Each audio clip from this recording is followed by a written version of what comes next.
ദ്രുതവും പലപ്പോഴും ക്രമരഹിതവുമായ വികസനവും ആഗോള അസ്വത്വങ്ങളെക്കുറിച്ചുള്ള തീക്ഷ്ണമായ അവബോധവും വൈരുദ്ധ്യങ്ങളും അസന്തുലിതാവസ്ഥയും വർദ്ധിക്കുന്നു.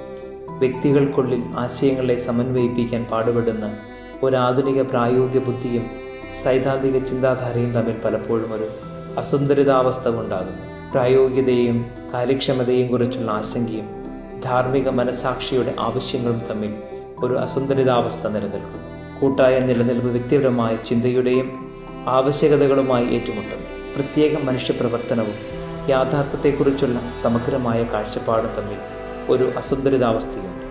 കുടുംബങ്ങളിൽ ജനസംഖ്യ, സാമ്പത്തിക സാമൂഹിക സമ്മർദ്ദങ്ങൾ അല്ലെങ്കിൽ തലമുറകളുടെ ബുദ്ധിമുട്ടുകൾ എന്നിവയിൽ നിന്ന് അഭിപ്രായ വ്യത്യാസങ്ങളുണ്ടാകും.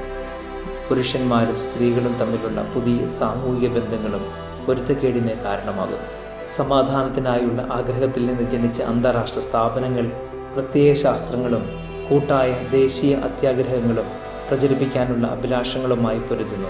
വർഗങ്ങളും വിവിധ സാമൂഹിക വ്യവസ്ഥകളും തമ്മിൽ സമ്പന്നവും ദരിദ്രവുമായ രാജ്യങ്ങൾക്കിടയിൽ വ്യത്യാസങ്ങൾ ഉയർന്നു വരുന്നു. ഈ അസന്തുലിതാവസ്ഥകൾ പരസ്പര അവിശ്വാസം, ശത്രുത, സംഘർഷങ്ങൾ, കഷ്ടപ്പാടുകൾ എന്നിവയിലേക്ക് നയിക്കുന്നു. അതിൽ മനുഷ്യത്വമാണ് കാരണവും ഇരയും.